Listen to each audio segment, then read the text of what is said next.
My name is Frank Roy.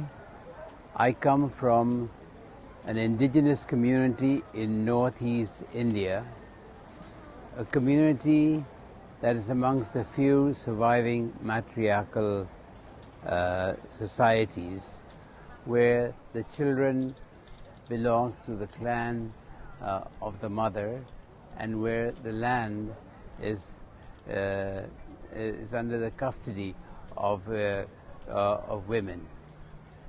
Every year or two we hold annual food festivals, and last year we had an international food festival which we call the Indigenous Terra Madre. And in that meeting that we had about 169 tribes from all over the world, many of them coming from the US, and there were about 62 other countries. And on the last day, we had about 70,000 people who took part in the festival. As part of our preparation for that study, we conducted a study which we wanted to understand some local communities' perception of what is well-being and what is happiness, what is development. And from Kenya and from northeast India, we received very similar conclusions. One, that well-being is not wealth or money per se. Money is important, but not the only overriding force. For them, it is peace and harmony. And peace and harmony comes when two things happen.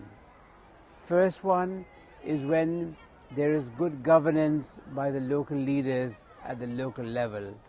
And secondly, when the land is still connected to them. And it's very important to understand to make our well-being perfect. When we speak of science, it is true that science has given us a number of big advancements for which we are grateful. But there are times when science tends to ignore our culture, our tradition, and these are aspects which can have a major adverse impact on our lives, because these are the factors that hold us and bind us. We may get higher production, but food is not only a matter of production. Food is a matter of our celebration. Food is a matter of sharing each other. Food is an item that connects us to our nature. And therefore, whatever we do in terms to increase our production, we have to see it is in the context of our well-being, which is in the context of our connection to our land, to our food, and to our culture, and above all, to the celebration of life, which is so important for all of us. I don't think that governments are evil powers. I think government also have a responsibility to take care of their people. But I think governments also have to learn from the people.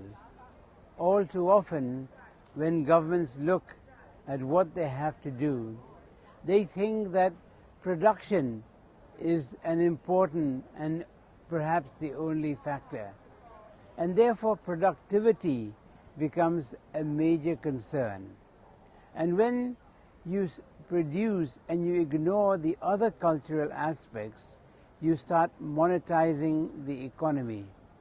And when you monetize a commodity, land becomes a commodity for sale and purchase. Production becomes a matter of profit making. And companies are driven by the aspects of how to sustain themselves, to sustain their research, to sustain this extension, and to sustain the work that they have to do. That is nothing wrong in it as long as the well-being of the people are taken. But too often, those aspects that are important for ordinary people are forgotten. We want to eat, but we want to also celebrate. We want to be connected with our lands. We don't want to have a situation where we have all the food that we want, and yet our landscapes are destroyed by chemicals and by those aspects that are foreign to the land and to the environment. We feel, therefore, that in governments, when they work with companies, they have the moral responsibility not only to be bought over by these companies for their own power and influence, but to also make these companies be accountable to the people, because ultimately, whether it's us as producers or as consumers, we are the important targets of our government or the corporate sector. But when we lose sight of that, we lose sight of the sustainability of the future of the food that we need and our future generations will need to live for their overall well-being and goodness. India has so far not approved genetically modified seeds for the purposes of food. But BT cotton is probably the only one so far. They may change, I do not know, but the story that Vandana Shiva has been saying is a story that is true. It is a story about farmers who have been promised that if you use an improved seed of cotton, your income will grow up because your production. But to be able to take up BT cotton, you have to take the whole package. The package of not just seeds, but all the pesticides and herbicides and fertilizers that are required within. Many of these farmers have undertaken their cotton cultivation using low input practices. But once they have been introduced to BT cotton, they took on huge loans, often at great risks. But the returns that many farmers have got out of BT cotton have not commensurate with the amount of loans they have taken. And for many farmers, this was a shock when the returns were not as promised. And many of them felt that it was shameful to owe money to someone. In India, we have money lenders in our traditional systems, and money lenders have created the story in the past that when you take money, you have to return, or otherwise you have to pay at very high interest rates, and it's a matter of shame, not so much to the world, but to the fellow community members in that area. The huge suicide cases that have taken place mainly in the state of Maharashtra have been mainly around those aspects. The inability of farmer to return back the loans to the extent that has been demanded of them, mainly because the assumptions taken by bankers and agriculturalists and those who promoted BT cotton were not as satisfactory or didn't bring in the high returns that they were told. That was, I think, the story, and that is a true factor which even the government and government data has been able to demonstrate recently. I do not have the figures myself, but there has been a huge number, and it is continuing because a number of farmers are still very eager to make agriculture to be an income generating activity, and in their search for higher income, I think they've tried to look at more like a stock market, which has not but forgotten the risks that are associated with it, and they were unable to bring about a reconciliation between their old system and the new modern system of trying to bet everything you have for the sake of a monetized economy. And that has been one of the main and major causes of the BT cotton deaths and suicides that took place in India. We are very lucky we live in Norway because we are probably one of the countries who has less chemistry, also and poisons in our food.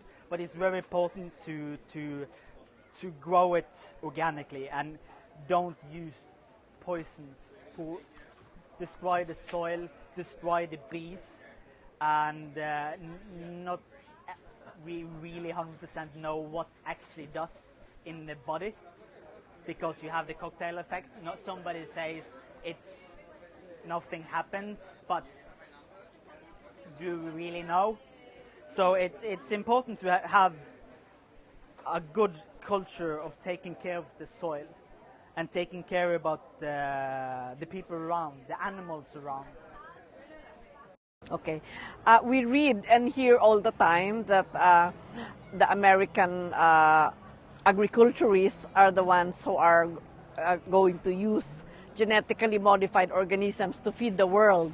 But clearly, from my studies and my understanding, it's not them who are going to, it's not genetically modified foods that will feed the world. It's really going to feed the stockholders who are investing a lot on this technology. It's also said that there is a food shortage and that by 2020 there will be 2030 there will be 9 billion people in the world and they cannot be fed if we don't use all these technologies. But I don't really buy that that argument, because I believe that one of the main problems is really the more equitable distribution of food. There is a lot of food waste that's everywhere, and this food is being dumped because of trade agreements, because of quotas, and I think that's really totally wrong as far as I'm concerned.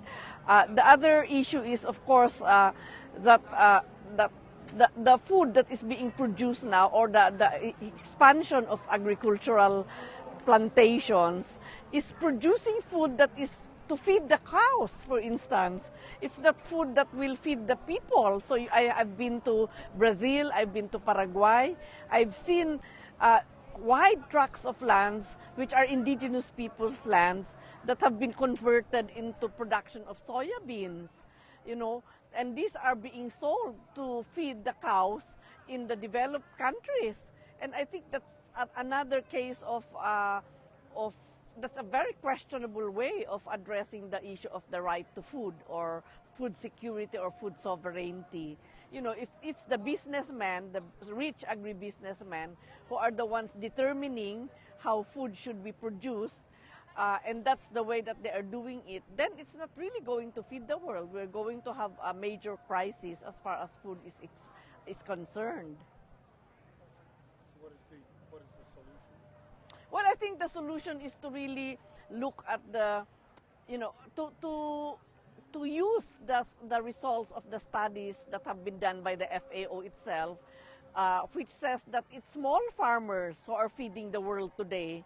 It's not the big food industries, it's the small farmers. So if that's true, and I believe it's true, then we should support the small farmers to continue doing their diverse agricultural systems, small fishers who are continuing to fish in the water bodies and providing the food that's needed by most people. I think that in itself is a conclusion that should lead towards a solution that will strengthen them, provide them the right to continue producing in their lands, gathering in the oceans, in the water bodies that are commons, and planting the traditional seeds that have been used since time immemorial, and not to destroy these seeds through genetic engineering.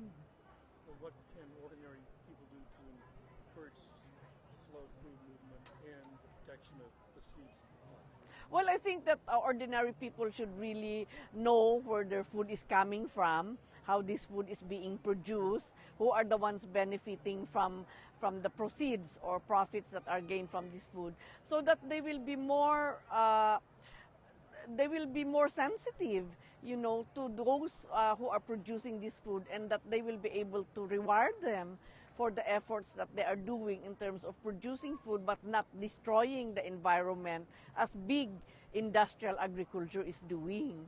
So I think there has to be awareness raising amongst the ordinary people, and there should also be a more aggressive information about how industrial food production is really destroying the earth as well as our bodies, so that people will be more intelligent in terms of choosing what kinds of foods they will buy and consume. Buy locally and in season? Yeah, buy locally and when it's season, and also support the local farmers who are producing this food.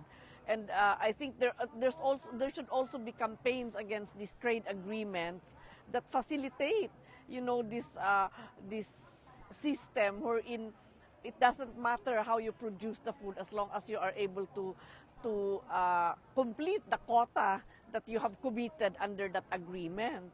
Because that's also the way that local farmers get cheated, because they have to destroy some of their local produce because the government has entered into agreement that will allow for exporting food which is produced by the local farmers themselves. So I think that kind of collusion, between governments and between the food corporations, where they will come together in an agreement that will promote the profits of these big industrial businesses, agro-industrial businesses, and violate the basic rights of their small farmers, indigenous peoples, women. This kind of arrangement is something that we should be speaking strongly against, because governments are there to protect their citizens and not corporations which are not human. But anyway, they are given rights that are even stronger than the rights for the people, human rights. Many governments harm sustainable agricultural practices and sustainable food systems. First, by entering into deals with corporations or with other governments that allow for the grabbing of lands away from the farmers and indigenous people, so are the ones producing food. Secondly, by entering into trade agreements which allow for the lowering or non-compliance with environmental and social standards, like human rights of farmers or human rights of indigenous peoples. When they enter into these trade agreements, the laws that they have ratified in terms of protecting rights are not included in the agreements.